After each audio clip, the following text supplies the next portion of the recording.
Hello everyone, my name is Idiotic Synergy, and today we are going over a section of this new Open Gaming License 1.2. Now, there's three things I have wrong with it. Thing number one, they've killed off they deauthorized the Open Gaming License 1.0. My suspicion for this is because they're petty. They might claim it's so that way they can enforce a inclusive environment, but in all honesty, they probably killed this off because they can and they're petty. It's the one thing nobody wanted them to get rid of, and they did it. But that's not the reason I'm making this video. No, in my opinion, it seems like they only did this because they're petty. No, the reason I'm making this video is because of Section 5. Section 5 says you control your content, and if you read it, it sounds great, right? Okay, maybe not as good as the Open Gaming License 1.0, but it's pretty good. But read Section 7. I implore you to read Section 7. Section 7 terrifies me.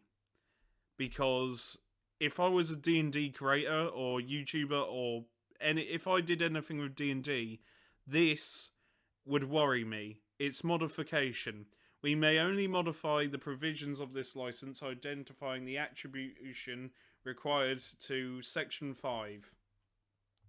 Section 5, which is you own your own content, they can change that on a whim. Now, I don't know about you, but Wizards of the Coast and Hasbro aren't exactly trustworthy. I generally don't understand why you would sign a contract that openly states they can modify the provisions so that they can change Section 5 to however they want. And I got a sneaking suspicion, if I was a betting man, that this would be a way for them to usher in the Open Gaming Licenses 1.1 tactic of them trying to leech money off you for your work. I got a horrible feeling that's what they're going to try and do. I might be paranoid here, and I hope to God I'm wrong on this, but that's what... It's a move that the company might pull off. And it's worrying. The idea that something as simple as you can control your own content can just be modified to the whim of this company is horrible. And I really wouldn't trust them at all. If I was a creator, I would run far away from this contract. I would burn it and do something else. I would move on to another gaming system, because if you're a creator and you're watching this video, hello there, if you're watching this video and you got to this part, you do not need Wizards of the Coast. Wizards of the Coast is relying on you to sign this dodgy looking contract. And I know it's a draft, but for the love of God, do not sign it. Do not sign it. Because I swear to God, once enough people I should say, they will change this and it will be a detriment to yourself. It's obvious that Wizards of the Coast and Hasbro only care about money, not the community. I implore that you don't sign this, but I know no one will listen to me in anyway because I'm just some person talking into a microphone. That's what I do. I'm not a lawyer, and you can be an optimist, but when Wizards of the Coast pull the rug from under you, it's just dodgy. I wouldn't sign it. And the third thing I don't like is how vague this is. Because they get to determine what conduct or content is hateful.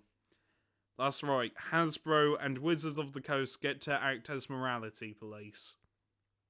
Now, I understand that you don't want racist wankers running around being racist wankers using the D&D Open Gaming License. That's understandable. It's the same for every job, mostly. But the idea that you get to determine what is hateful is just weird.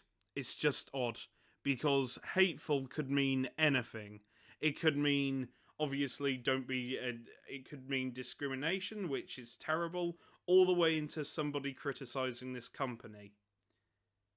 It's generally vague, and what's harmful as well. Harmful again is vague. Same with obscene.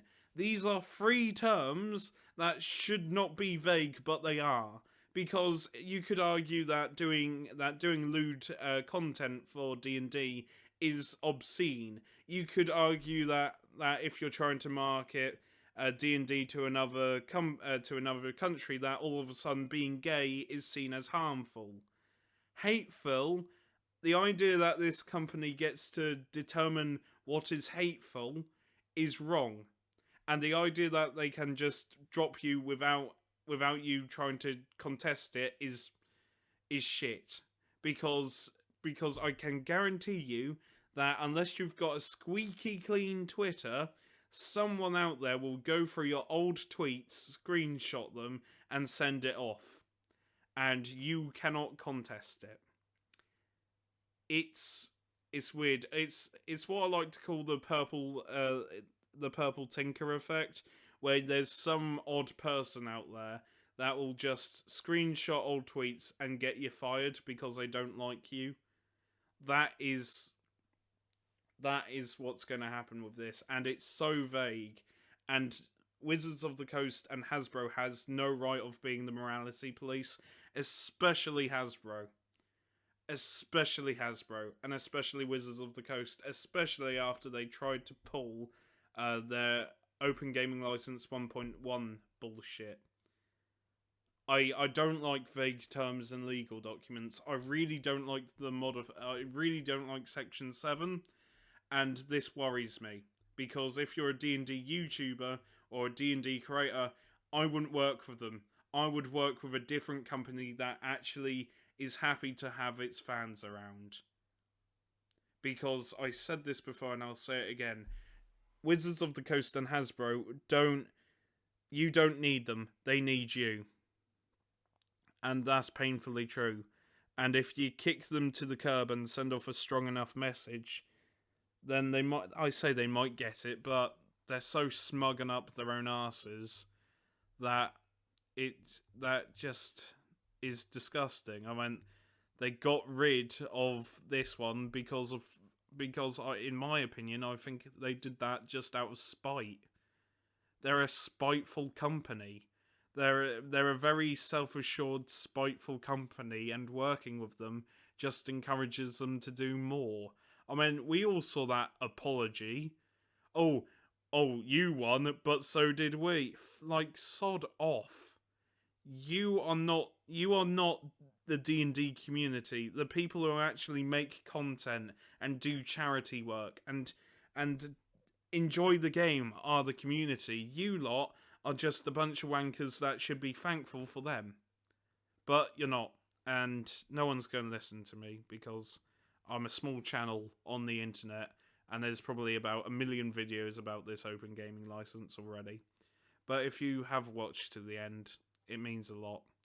And I'll see you later. And thank God I'm not a D&D YouTuber, because if I was, I really would be worried. And I am. I've got friends who play D&D and who use D&D for their business, and this is going to make them worried again. It's a crap situation for everyone, isn't it? Anyway, I ought to go. See you later.